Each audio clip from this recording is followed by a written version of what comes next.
भेजा था उन्होंने, पर अब उसे कोई देखे तो पहचान भी ना सके। उसकी वेशभूषा ही नहीं बदली थी, केवल रंग ढंग बोलचाल, यहाँ तक कि उसने अपना नाम भी बदल डाला था। लोग उसे अब सैंकी के नाम से जानते थे। गुंडों के लड़कों के ग्रुप का नेता था वो। कहीं किसी को पीटना हो, छेड़छाड़ करनी हो, सबसे आगे रहता था। लड़कियों के आगे इतना भोला बन जाता था कि वो उसके जाल में फंस जाती थी। अभी अभी बॉय हॉस्टल के सामने गर्ल्स हॉस्टल में कोई लड़की आई थी, प्रिया नाम था उसका।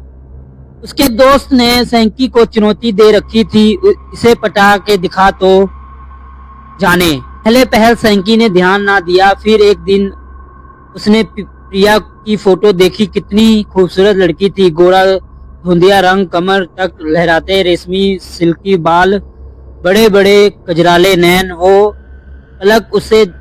पलक उसे देखता ही रह गया। अब तो उसके नाम में भी इच्छा जगी कि इस लड़की से तो दोस्ती करनी ही पड़ेगी। देखते ही पहली नजर में उसे प्यार हो गया था। उसे सैंकी सुबह शाम गर्ल्स हॉस्टल के चक्कर लगाता, पर उसे साक्षात कभी ना देख पाया। फिर किसी दोस्त ने बताया कि वो सामने वाली प्रदर्शनी पार्क में सुबह शाम जॉगिंग के लिए जाती है। सैंकी को उसने मिलने की बहुत बेताबी थी।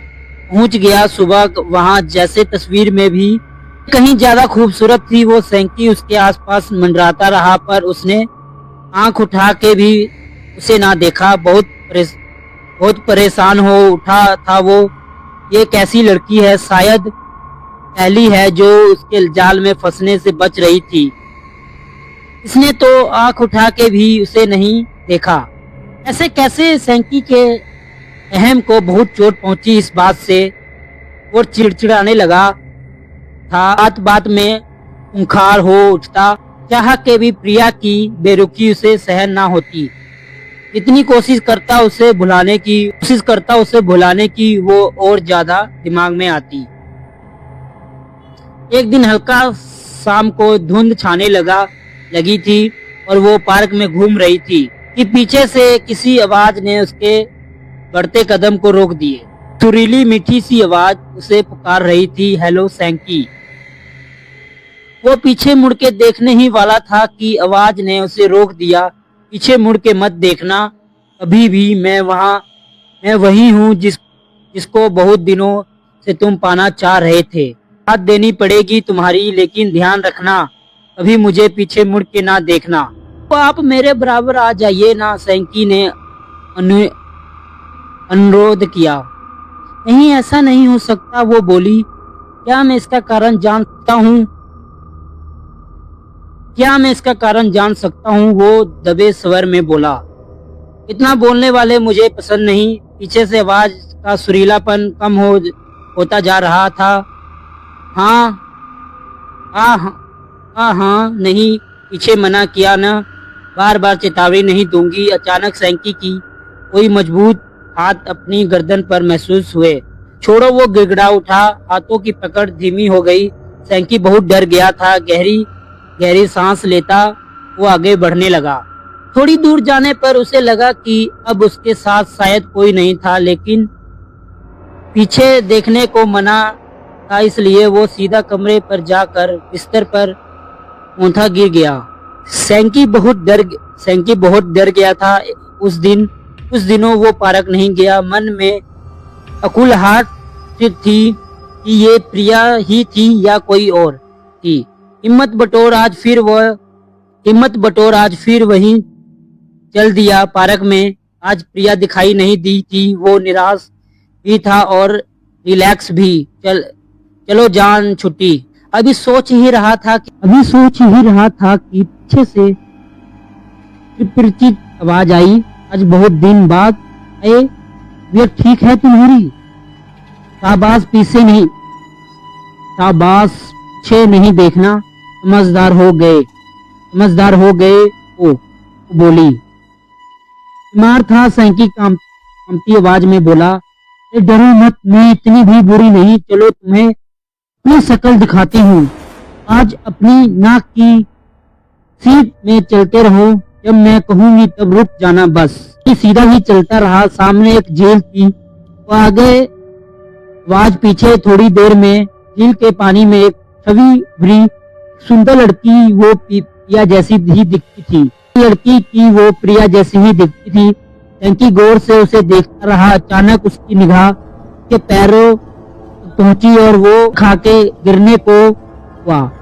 उस लड़की के उल्टे पैर थे। ये लड़की नहीं, चुड़ैल है, कोई है। भगवान, ये मैं किस चक्कर में पड़ गया। सैंकी पत्ते की तरह से सिर उठाया। क्या सोच रहे हो सैंकी? वो हंसते हुए बोली। कुछ नहीं जी, वो क्लाया, अब लौट चले। अरे इतनी जल्दी भी तो मिले ही हो।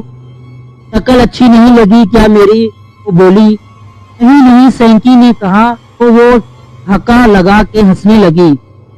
सैंकी अब बुरी तरह उसके जाल में फंस चुका था। उसे समझ न आता कि क्या करे। मार डरा हुआ रहने लगा। हर वक्त उसके दोस्त परेशान की से क्या हो रहा है आजकल। एक दिन सोते हुए वो कुछ गड़बड़ा रहा था और उसके प्रिय मित्र ने सुना। वो रोते हुए प्रिया से खुद को छोड़ने की गुहार लगा रहा था। उसने अगले ही दिन सैंकी के पिताजी को टेलीफोन पर सूचित किया कि सैंकी किसी आत्मा के चक्कर में फंस गया है, आप उसे संभाले आकर। अगले हफ्ते अपने पिता को अचानक आया देखकर सैंकी को बोला। वो उनसे लिपट के फुट के रोने लगा। उसने कहा, पिताजी मुझे बचा ले, इंदा कोई गलत काम ना करूंगा। पिता ने सारी बात सुनी। अपने मित्रों से इस बात में मासर किया और सैंकी को सारी योजना समझाई। योजना अनुसार सैंकी सुबह जल्द ही पार्क पहुंच गया। थोड़ी देर में वो आवाज आई और वो लड़की से बातें करने लगी। आज फिर उसने सैंकी को सीधे अपने बताए रास्ते पर चलने को कहा।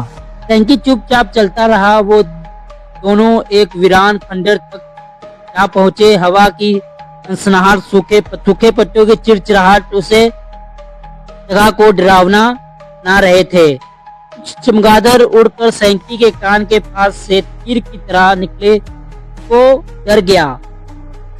वो लड़की उसे उस वीराने में लाकर पटकने वाली थी कि सैंकी फुर्ती से पीछे मुड़ा और सावधानी में वो लड़की उसे कुछ ना कह पाई।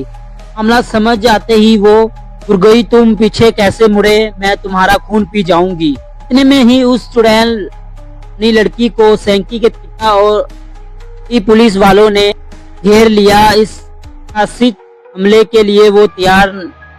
पुलिस को उसने बताया कि उसके पिता गरीब थे, ठेला लगाते थे। एक किन्हीं सूखदारों ने उनसे उनका ठेला छीन लिया, ने मार डाला। उनका परिवार भूखे करने लगा और तब उसने ये उल्टे पैर लगाकर चुड़ैल बना लोगों को लूटना शुरू किया।